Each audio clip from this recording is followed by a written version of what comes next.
My name is Keith, and from the time I was about 4 years old, I was interested in being a part of the entertainment business. And I've done many things throughout that time, from singing in bands, writing music, hosting television shows, everything involved in the professional wrestling business. And I've written comic books, done a lot of things, and almost all of those things failed in some way or another. But I still kept going. I still wanted to continue to create. And there's just something in me that drives me to create. And I started thinking, well, what is it that drives anyone to create? And that's going to be the point of this podcast. We're going to talk to people from all aspects of the entertainment industry. We're going to find out what made them interested in creating art, and why, when faced with success, when faced with failure, the ups and downs of life and life in the entertainment business, they continue to create. So, and hopefully we'll have some good and interesting conversations along the way that you'll be interested in hearing. So tune in to the Most Excellent Entertainment Podcast.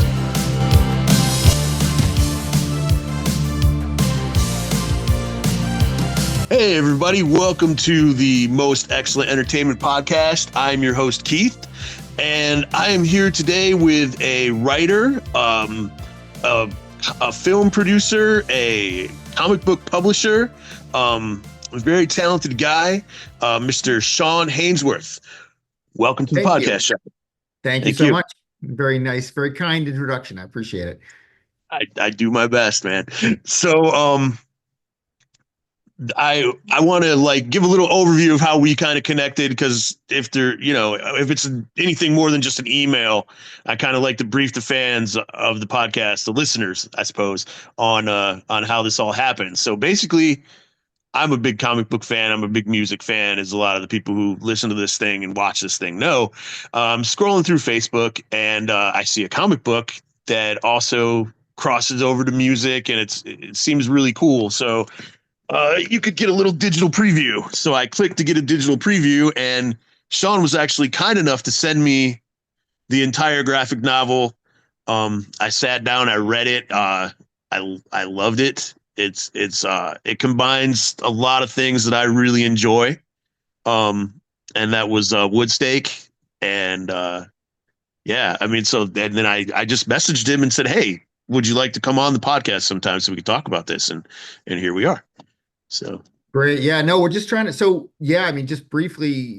So Woodstake, Vampire at Woodstock, 1969. Working on the sequel right now, Woodstake 99.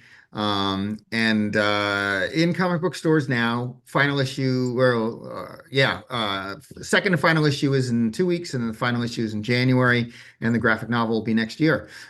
So yeah, just trying to find readers for our rock and roll vampire story. yeah, it's really cool. So to back things up, now that we kind of know our connection, what was it that got you initially interested in the entertainment business, whether it was film or just storytelling in general or comic books? Like, where did that all start? Yeah, like a lot of people, it started a long time ago. Like when I was young, I was really into film when I was a kid, and not so much comic books. I was more of a Mad Magazine,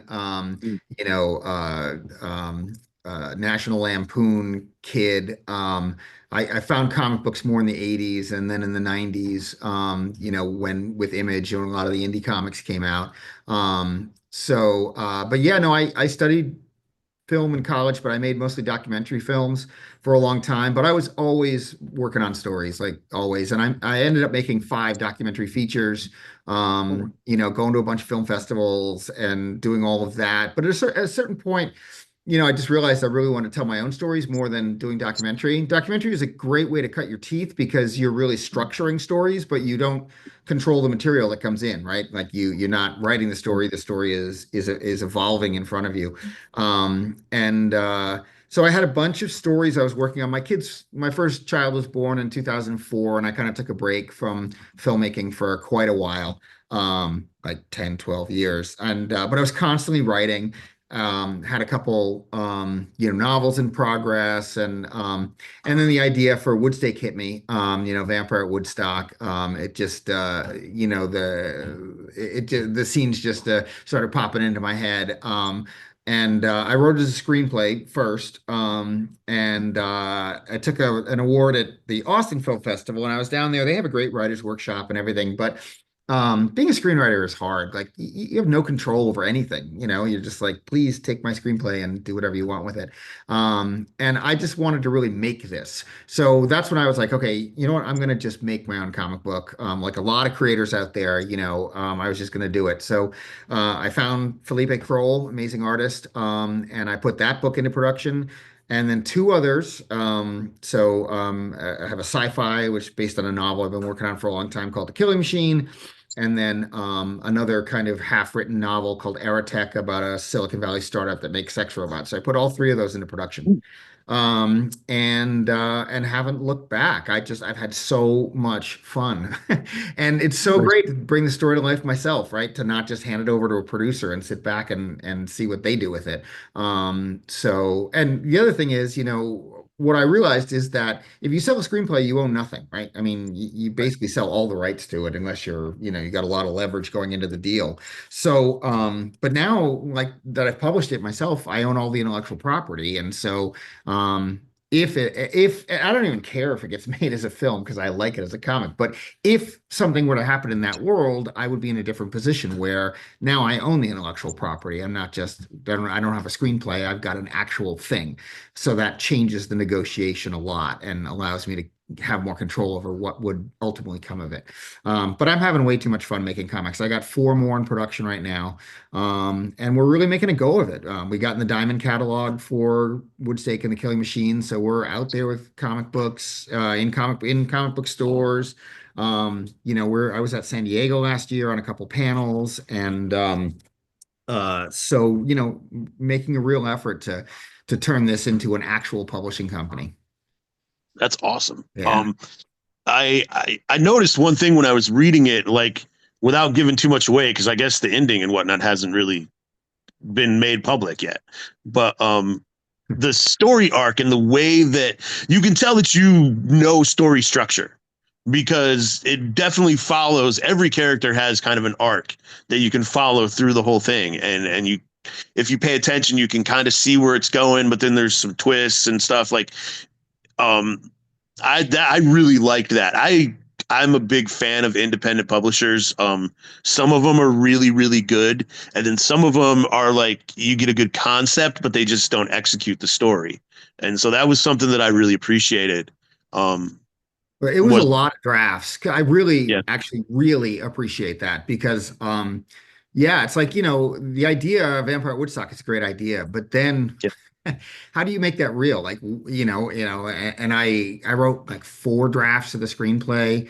And then when I turned it into a graphic novel script, I wrote like two or three drafts, and I was constantly actually, I had a Kickstarter initially, and the first couple issues I wasn't really happy with completely, and I went back, and that prologue is new. That was like the prologue. So the question is, why is there a vampire in upstate New York, right. and what kind of vampire is it, right? Like you have to definitely like reveal what your vampirology is. Where does your vampire come from? And mine is clearly a Bram Stoker vampire. So, I had 8 pages, and the first issue was split between sort of how the vampire got to New York and the introduction of the hippies, and it just felt too short and unsatisfying.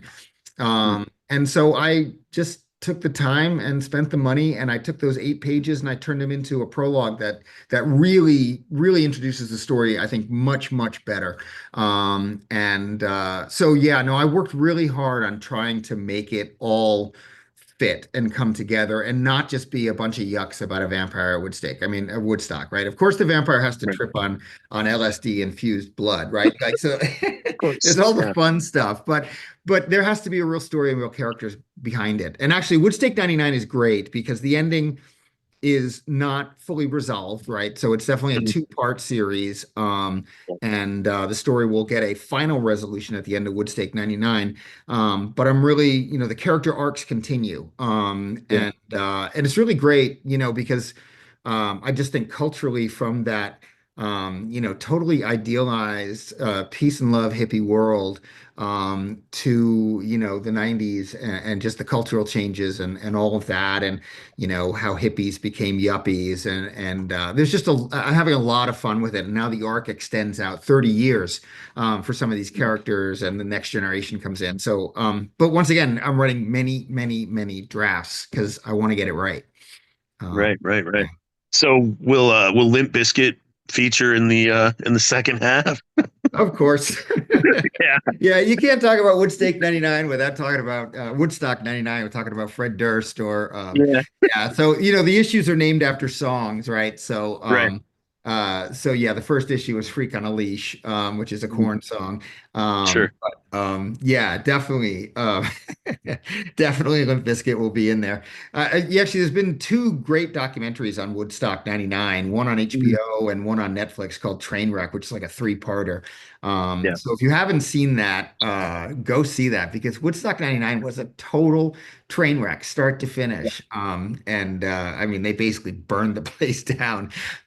So definitely, and the vampire is a lot meaner in the second one. Like, sure, sure. the vibe has changed from, a vampire at Woodstock to like, it's darker, definitely darker in Yeah. the second one. So, yeah. Yeah, because I mean, honestly, you could have just taken my first thought was a vampire at Woodstock would be a bloodbath. There's so many people who are Yeah. just so zoned into the music or zoned out of their minds on other things, and a vampire could just go nuts. But that's not the route that you took. It's very nuanced, and I liked it. I liked the surprise of it actually being a story, and there's minions and things like that. And he's not just ripping people's throats out like left and right, which it totally could have been. Yeah, the 30 Days of Night scenario, like just the Sure. total feeding frenzy, right? Which is a great scenario. Yeah, for me, I really wanted the vampire to have motivation, right? Like, beyond just killing people, right? Like he really wants to build his family in the new world, and the people that he turns are not just victims, they're like his growing brood, his growing family. He has an emotional connection to them. So there's a sense of him trying to build something, not just drinking blood for the sake of killing people, but trying to build something to in the new world, because the whole thing is he comes over from Europe and needs to establish himself. So yeah. Yeah, I'm so glad you appreciated all that. Like, Oh, sure. that I've done so many drafts of this thing, and it's great when people read it and they're like, "Yeah, I get it, and I like it, and that's a good choice, and I appreciate that because that's what I'm working for." Yeah, I mean, I've been reading comic books for I don't even know how long. I was 4, so 46 years when I started reading comic books. So so I definitely think that I have I can pick out good stuff from bad stuff, I hope. You know what I mean? I remember, like you mentioned, in Image in the 90s and everything. I remember there was a lot of 90s comics that were really, really art focused and neglected the story. And so then the ones that did have good stories really stood out. And they weren't always successful on the market, but they meant a lot to me. Like comics like, Primal Force and stuff like that maybe went under the radar but had really good storytelling. So I Yeah, and appreciate. I just think, yeah, it's a big wide world. So many different creators. I just feel like everybody's got something to say. But like you, Mm, I'm very story focused, and I don't know. People come to comics for all kinds of reasons, and I think that's great. But like you, yeah, I tend to be very story focused. That's always been and also I can't draw. I'm not an artist. sure, You know? sure. Yeah, So, yeah, but yeah. I love, boy, man, comic art though is just so cool. I mean, yeah, so yeah. much amazing. I mean, even, just the golden age forward, just so many great periods, so many great artists. It's just so rich. When I finally found comics in the 80s, I was like, wow, where has this been all my life? Like, this is just Yeah. amazing storytelling, visual storytelling.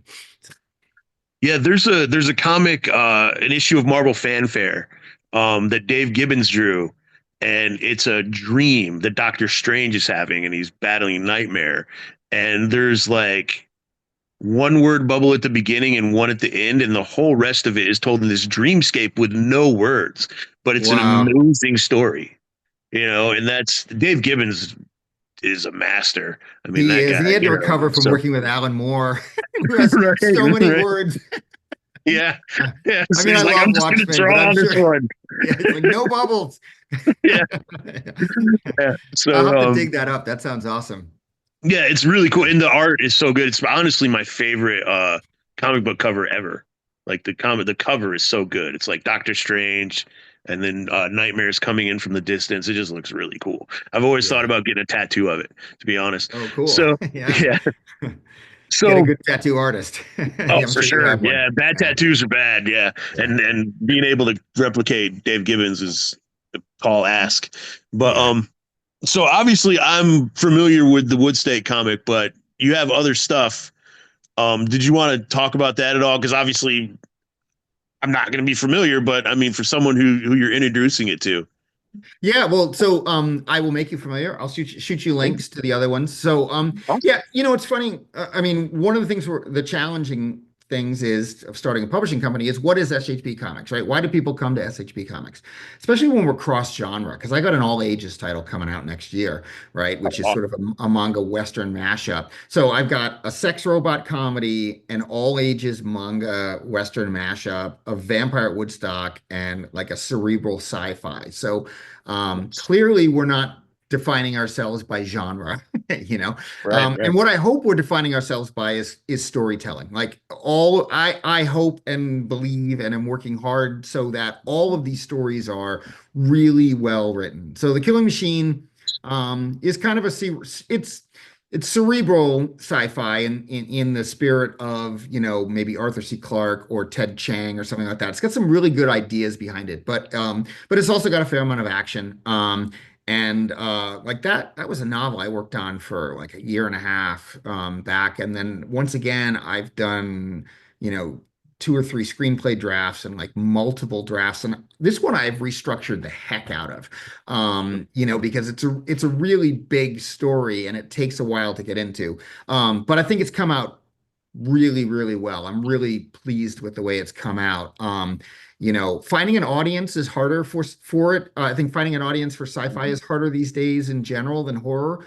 And Vampire at Woodstock is an elevator pitch that you can't beat. The Killing Machine takes a lot more to get into, but we're working on it. Trying to get, I'm hoping with the graphic novel, we'll be able to have more time to build an audience. I think that's the other thing I've learned, and sorry, I'm bouncing around topics here, is that my first books with Diamond, I didn't realize how much work has to be done in advance of that first issue, because the number you sell of your first issue is your benchmark, and then everything falls off from there. And so I didn't get a huge push on the Killing Machine on the first one. So I'm really working on that. I would love to. The story has like an epic cliffhanger that I'm really proud of. I'd love to continue the story, but we got to find a fan base for it. So Sure. that one's I'm working on that. I will send you the full graphic novel just for your edification. Sure. And then Aerotech, we have a lot of things going on with Aerotech. My partner in crime on that is a guy named Jeffrey Kroshek. He's the artist, amazing artist. I'll send you that one as well. Like great. It's kind of like Mad Men, like 1950s corporate, but with a really bright, unique color palette. Looks great. So we're doing an Aerotech anthology on Kickstarter in February. We've got 6 artists. We got Dean Haspiel and um, uh, sorry, my Chloe Bransford and Katie Mansfield, and we had Hyena Hell, though I'm not sure if she's going to be able to follow through. Anyway, we've got this Brian McRae. We've got this amazing slate of artists that have done variant covers and worked with us or want to work on this story, who are all doing sex robot stories in their own style. Like there's no Interesting. requirement. Our only requirement is that it has to have an Aerotech sex robot, and the robot has to be vaguely anthropomorphic, right? Like no 8 tentacled sex machines or whatever. Otherwise, go do anything you want. So we're gonna have this really cool anthology on Kickstarter, which I hope will do well and drive us into Aerotech will hit the shelves in probably May or June of next year. First issue on shelves in May or June. And I don't know, we'll see. I don't know what 18 plus titles are like. I've heard mixed bag. I've heard, they don't do as well with retailers, and I've heard a lot of retailers, love them. So I don't know what we'll do. And it's very schizophrenic because we're pushing the all ages adventure story, like, at the Yeah. same time of the sex robot comedy. So we shall see. But those are the ones coming up. And then there are actually two or three other stories that are in process that I'm not going to talk about because they're not going to hit the shelves till 2026. Sure. Yeah. Sure. But trying to keep the So pipeline full. Like I don't want to be a flash in the pan. I want to be, I want people to be like, oh, the new SHP comic is coming out, at right, some point. Yeah. right. So what was that Dark Horse or no Caliber Press anthology? It had the first comic book appearance of Bone in it. Um Oh, I yeah. cannot I don't remember what it know. was called, but it reminds what you're talking about kind of reminds me of that. Like there was there was Bone in there, and then there was also like film noir type stuff and horror. And I think that with a lot of independent publishers, that's kind of what's missing in a way. Um, they'll focus on one genre. The bigger publishers never did that, you know. I mean, I Yeah. love Cosmic Times. They put out great comics. But I'm a big fan of sci-fi, and so for me, getting a bunch of sci-fi comics is cool. But somebody who maybe likes the writing but doesn't necessarily like sci-fi might not pick up another book from them because that's pretty much all they put out. Yeah. So I think that if diversifying is a good idea, you know, I think, even though it doesn't seem to be the route that a lot of people are taking these days. Well, Um, the thing is, I find there's so many amazing creators out there who have their own voice, their own style, and it's just such a rich time for creators, right? But it's yeah, so hard to make a living as a creator. It's so hard. The marketplace is so crowded. There's so many Kickstarters.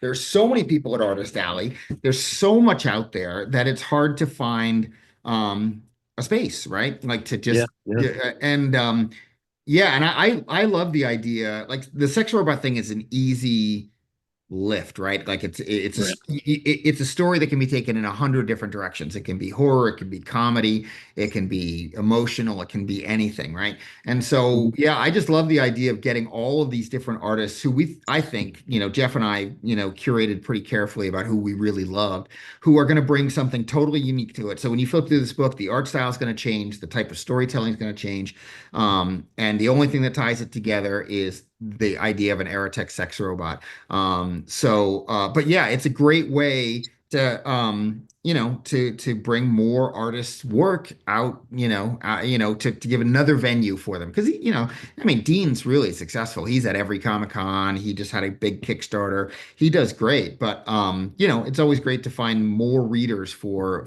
these, because people will love this and then go look what else has Katie Mansfield done, or what else have Brian McRae done. And so that'll be fun. Yeah, and I mean, honestly, the story, first of all, it's relevant right now. With, I mean, there's people who are falling in love with their AI. You know, Yeah. I mean, that's With happening. an Like AI that's that's just a chatbot, not even a right, right. thing, It's just right? Wait talking till it's right, a thing. exactly. Yeah. Yeah, imagine if it's actually like a replication of a human who is relating to you and emoting. You know, it just I could see at least one story where it could get very confusing. You know what I mean? Like that's definitely a direction to go. Um, It's and it also so kind of rich. reminds me of Outer Yeah. Limits. Like Outer Limits used to do things like that.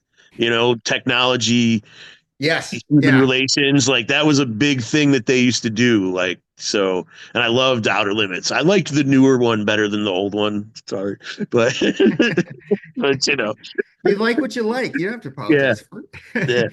But Actually, this podcast will come out because tomorrow. So, just to shift gears briefly, you said sure. film production. So we made a short film out of in the Aerotech universe, a film called Technical Support. It's 8 minutes, and Awesome. it's an Awesome. unboxing video of a man who unboxes his sex robot, puts it into dominance number 4 mode, and then it tries to kill him, and he has to call technical support. Um, So anyway, that's played festivals, done whatever, but we're putting it up on YouTube tomorrow for everyone to Oh, see. awesome. It's been a year since we've done the festival run, and in the description we're going to put a code for download the SEX 6000, which is the comic that is based on, for free. So all that's going to go out tomorrow. So if you go to YouTube and look up SHP Comics, you can watch the 8-minute film for free, and you can download the comic for free if you are interested. That is awesome. That sounds hilarious, by the way. That Yeah, sounds it's a lot really of fun. funny. We got a great cast. The woman who plays the sex robot, she does a stage show with a sex robot. She's Oh, unbelievably funny. nice. Awesome. Aparna Nancherla, who's in Mythic Quest and We Do in the Shadows. She's the customer support agent. It's really fun. We did a good Yeah. job. Yeah, yeah. Oh, she's not the main girl in What No, We Do no, in the no, Shadows, no, is no. she? Okay. No, she I was plays about to say, smaller because that parts and girl is everything. hilarious. All Yeah. right, cool. Awesome. No, she's like on the cusp. Like Yeah, she's in these things. She's getting smaller parts. She has yet to have that sure. breakout role where she's a household name. She's also a stand-up. Like her stand-up's Awesome. great. Yeah, Yeah, she's really, really funny. So cool. Yeah, it sounds like you got people who it's in their wheelhouse, so yeah, yeah. definitely. We spent a long time finding the right cast for that one, and a cast we could Awesome. afford. Yeah, sure. Yeah, it's tough. Yeah. I'm producing a movie right now, and it's challenging for sure, like making sure that everything's going to fall in the budget and that it still goes in the direction that you want it to go in. I So tip yeah, my hat to you. It is not easy. thanks. Yeah. Yeah, I mean, dude, so I've done a little bit of acting, and the last couple of experiences that I had weren't particularly satisfying. So and one day I just had this idea, and I write a little, but I don't think I could write an entire movie. So as soon as I got the idea, I was like, I'm going to hire a screenwriter, and I just did. And she's sent me a couple treatments, and they're really, really good. She knows exactly what I want, like as far as the characters and stuff. So I'm supposed to be getting the first draft in January, and I'm excited to see it and get it, But we've That's already great. cast everyone, which I guess is unusual to do off a treatment, but that's how we did it. So Yeah. Well, I was going to say the great thing is to know what you're good at and what you need help with, right? Like yeah, I was thought I'm going to direct this film. I thought I'm not going to direct this film. I've never directed a film like this before. I went out and got a director and she was amazing. right. So go get a screenwriter. Like, yeah, the ego, check the ego at the door, be Yeah. realistic about what you're good at, what you want to partner up with someone on and go from there. So yeah, I think that's great. I look forward to seeing what it is in the end of the day. Oh, You thanks. got to Yeah, yeah. send it to me when it's I done. definitely will for sure. Yeah, Yeah, it's kind of there's secrets we don't want to give away until it actually is released. So yeah. we can't talk about it on here. But yeah, I'll definitely get with you later. So on the aspects of partnering up with people and whatnot, do you have any plans on bringing other writers into SHP, or are you gonna go At with your this ideas for now? I at mean, this point, no, and I'll tell you why. It's so expensive and such a risk to make a comic book. And bring it to Diamond and print it, in the quantities and ship it to where Diamond, it's a big venture. And I at this point, until I can sort of turn the tables financially, right. I only want to take the risk on my own stories at this point because like that's what I care about, getting Mhm. my stories out there is the core of this. But as soon as we can turn that corner and become more of a viable publisher, I'm going to need a lot more content in the pipeline. And then definitely, like I know Awesome. there's so many great writers out there, and I don't want SHP to always just be my stories. But for now, like probably through 2026, I'm really hoping one of these titles can take off next year. Like Yeah, really find an audience. And actually, the great thing is like if it does find an audience and I've got a series, then the great thing is passing the series off to another writer to you do 7 through sure. 12 or you do the next story arc, bringing in other writers because it's funny my I tend to be narratively I like sort of tight focused stories. I have a harder Mhm. time with open ended narratives. Right. And so in a way, it would be great. Once again, know what you're good at and what you're not good at. If one of these stories starts to go well and it does have an open-ended structure, I would love to bring other writers in to take it places where I couldn't take it or wouldn't think of taking it, right? Sure. So I think that's all coming, but we have to like just put a hold on that until I can turn the corner. So yeah. I'm I really want to make this a viable business, Yeah. where we're not, not making a ton of money, but we're making money and can continue to bring in talented writers, talented artists, get new voices out there. That would be awesome. Yeah. So how has the social media campaign gone? Because like I said, that's how I came across you. And I'm used to coming across independent comics on Kickstarter. But like I Yeah, said, it's hard. Social media is hard. I'm so glad I found you on Facebook. Because I yeah, was starting to give up on Facebook. Like, who's out there? What am I getting? I sometimes I get, I don't get a lot of engagement. I get some clicks. Doing a little better on Instagram. I'm not, like you, I'm in my 50s or, you're close yeah, to it. I'm in my 50s, so I'm not a native social media person. I also don't have the time to like be on the platform and do all this stuff. So it's good. It's good. Like you have to be on social media, and occasionally you find great people on social media. I'm just continuing to put stuff out there, keep my fingers crossed, and hoping that once again it will build enough momentum that at a certain point we'll get more engagement and more followers. sure, We're, sure. we're closing in on 10,000 followers on Instagram, so that's not bad. Hey, yeah, Yeah, for sure. yeah, like Especially like 9,800. Yeah. oh nice. That's awesome. Yeah, Yeah, I mean it can definitely be hard with so much content out there. Like that's there's it. just and Yeah. that's one of the blessings and curses of new media, I guess. Like back in the old days, I guess, back in like the 70s, 80s, 90s, you could find you knew where to find the things that you liked, you know? Yeah. Now it's like it's almost like you're throwing a freaking pebble into the dark and hoping it hits something. Um, and Well, it's and that's the thing. But in the 70s, 80s, 90s, if you had an idea, your ability, I mean, there was the Mhm. underground comics of the Right. 70s where people were That's just the putting other stuff part out. of it. Yeah. You had a hard Yeah. time getting it out there, and now the Right. barrier to entry is very low. The gatekeepers are Right. gone, and that's Right. wonderful. But that also Yep. means there's a ton of stuff out there. So Yeah. yeah, I think everybody is looking for a map. Like, what do I want to Right. read next? How do I get through all of the like? Just go to Kickstarter. It's crazy the number of Yeah. books that are out there. Yeah. Yeah.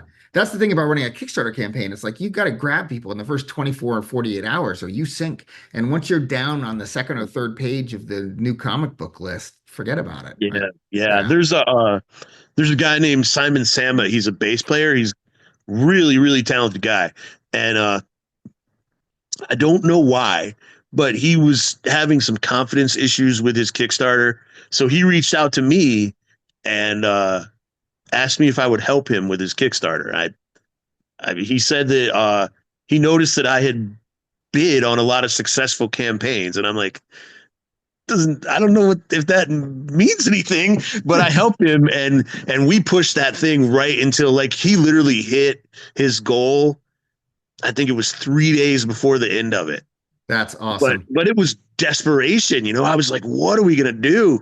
I just kept sharing it in jazz groups, man, and that was on sending out emails, and just helping him as much as I could. And it was really, but you're right though, because I kept him going. I kept him being like, look, man, we can still do this, we can still do this. But in the back of my mind, I'm thinking most campaigns are funded in 3 days or they're not funded. It's Like that that's U just kind of shape, how it right? You get all goes. your backers Yeah, at the beginning, and then you get that lull where it's like one right, backer a day or no right. backer a day. And then in the last couple of days, you get a boost again. Yeah, But that's awesome that you helped him push that through. I actually think being a good backer is a great background for helping someone write a campaign because you know what works, you know what you like and what don't like. You've seen a lot of variations of what people do. I'm always looking at right. successful campaigns, trying to steal ideas, for stretch goals or just the way they Yeah. structured their rewards or, because it's tricky. Yeah, I mean, honestly, one of my biggest things is like if I go to a campaign and the first tier is like $25, I don't even look Yeah. Yeah. because it's like, I'm not gonna spend $100 on a physical comic unless it's like Good Omens, which I did spend $100 on. Yeah. You know what's funny? Most people for their digital editions, they charge like $7 or $8, right? That's Yeah, the yeah, end. That's sure. the entry point. So Jeff and I, the last Aerotech campaign, were like, that's silly. Why charge $7 for a PDF? We put it out there for $3. Nice. We did not get any more backers at 3 than we had gotten at 7 on the previous campaign, which was interesting. Interesting. Yeah. Interesting. Because I thought a lot of people would be like, hey, I'll spend $3 on why am and also it's a PDF, it costs you nothing, right? Right, Um, right. but it didn't work. Like, That's or it hot. didn't work in terms of getting more backers. It's hard to compare campaigns, but Aerotech 1, we had, X number of PDF backers, and Aerotech 2, which went out at $3, we had the same number of PDF backers. Interesting. That Yeah. is interesting. Yeah, I always go for the physical level. I collect comics, Yeah. so to me, it's like I want to hold it. Um, Well, and send I've me send me your mailing address and I'll shoot you a full set of wood stake if you want them. Thank you You know, so much, man. yeah, I appreciate that. first printings of all of them. I'll drop them in the mail to you. Awesome, man. Thank you Yeah, so much. yeah. I No, appreciate that's that. great. Yeah, That's great. that's Yeah, nice to know they're in the home of someone who likes them. absolutely. Yeah, Yeah, for sure. I if I you've got really space. I do. I do Yeah, have okay. space. So yeah, like where can we've already touched on it a little bit. The sun is shining straight across my face. I'm trying to I know figure you're out getting this interesting pattern on your a different face. way to go Yeah. here. But we've talked a little bit about it, but where can like you guys have a YouTube channel obviously, but where can people find you on the internet if they want to learn more about you and your comics and all Yeah, that so kind of stuff? shpcomics.com. And we're SHP Comics pretty much everywhere, like Facebook, SHP Comics, Instagram. We're SHP underscore comics on Twitter. Um, but and SHP Comics on YouTube. And we are in a bunch of stores, maybe 120 stores or something like that. So ask your local retailer. They can, we always try to support the comic book stores, get people out to the local comic book store. They can order stuff out of the Diamond catalog. So if you want to go that route, go to your local store. But otherwise, we've got copies online. I've got some deals of getting starter bundles. Selling them like, what I'm trying to do is sell them so that you pay with shipping the same that you would pay in a comic book store, like $4.99 an issue. So trying to make the barrier to entry low so people will check us out. Yeah. So, have you thought about Free Comic Book Day at all? I don't know how that exactly works for independent publishers, but with you being in Diamond, I would think that would be an option, It's right? hard because Yeah. you have to print a lot of free comic books, like Yeah. 10,000. Oh my Um, Lord. Okay. yeah, and Yeah. the cost Yeah. of that That's a is big cost. prohibitive. Yeah. So yeah, that I asked about that, and they're like, no, no, no, you're not near Yeah. that yet. That's for the big guys. Sure. Sure. Sure. Yeah, because you would be spending so much to give comic books away. Right. It's hard at this point to justify it. But Yeah, absolutely. And I know the retailers pay for the comics, but I don't know how that money gets divided up between like the publishers and Diamond themselves and all I that have stuff. no idea Yeah. either. Yeah, that's beyond Yeah. my pay grade. But yeah, for sure. And 10,000, I mean, it probably would not be enough to justify that at this point. Yeah, This is more comfortable, so I'm just gonna have light across my face. yeah. It Have you actually looks thought kind of about cool. yeah, right. Have you thought about going on Blue Sky at all? I just Yes, I just hopped on there and it seems like it's thriving and it's pretty welcoming community. I So just hopped on myself. In fact, there was an article in the Beat somebody had written about how they had, they were talking about how Blue Sky was like Twitter was in the old days. right. So I hopped on. I've got 2 followers. I haven't done any work yet. I'll follow you. And Thanks. Yeah, yeah, I'll have but to check you out. I I'll like get Blue on there and follow Sky. you. Um, Yeah. it seems yeah, it seems very friendly, welcoming, what it should be, right? Like Right. Yeah, yeah. absolutely. From what I hear, Taylor Swift mentioned it or something, and they gained 22 million followers or 22 million subscribers or whatever. Yeah, It 22 seems like it's million getting some users. momentum. There's the Yeah. word I'm looking for. Yeah. Yeah, So they users. Yeah, users. Yeah. It's Taylor Swift was like, "Hey, Blue Sky's cool," and everyone was like, "All right, let's go." So the power of celebrity, I guess, cult of exactly. personality. Well, so one thing before we go, I wanted to ask you, what is it that keeps you publishing comics, keeps you putting out movies and short films and things like that, and writing things? What is it that keeps you going and drives you to keep being creative and No, I really want to tell these stories and I really want to tell them well. It's like I've been wanting to be a storyteller my whole life and I'm in my 50s now. And if I don't do it now, I'm going to be sitting in a nursing home saying, I had a good idea for, and like I've just decided this is it. This is my moment. I'm going to do everything I can to get my stories out there and see if what I like, other people like, right? Because it's easy to think I have a great idea for a story. It's easy to think you can do these things. It's another thing to actually make it happen. And but I'm committed at this point to getting, at least through 26. I've got, four more series in production. They will see the light of day. And if I can't make a go of it, can't really find an audience, can't turn the tables financially, I'll become that disgruntled former creator. But yeah, I would love storytelling, and I want to write stories that I would want to read. I think like everybody, it just something that motivates me is to really try to tell a story well, like a good story well. yeah, There's nothing like reading a good story, right? I mean, yeah, we all definitely, have our favorites. We all remember how it made us feel, and I want to make that like everybody, right? for sure. So before we go, first of all, I'm 50, so you're in your 50s, so you must be a little older than me. You look extremely good for being in your 50s. I thought you were younger than me, and when you kept on talking about how you didn't discover comics until the 80s, I was like, that timeline is not matching up. But but there you go. Yeah. Thank you. So I always say uh, that deal with the devil is paying off, at least for hey, now. yeah, looks like you're doing good. So so yeah, thank you so much for joining us. This has been a lot of fun. Um, Thank you. I'm so glad, and I'm sorry about last week. Like oh, just no worries. computers crashing everywhere. But yeah, no, this has been super fun, and I will Yeah, get you. I'm glad you're a sci-fi fan. I will get you out the yeah. sci-fi graphic novel and everything else, and like I said, I'll get you out the print editions at Woodstake because I would love you to have them. Awesome. I appreciate it. And dude, honestly, no worries about last week because sometimes I record a couple podcasts a day and Oh wow, yeah, and so it's okay to get a break every once in a while. Honestly, good. I do two podcasts plus I guest on another podcast sometimes and I'll record more than one episode for this podcast sometimes depending on people's schedules. So getting a little break every once in a while. I appreciate you rescheduling.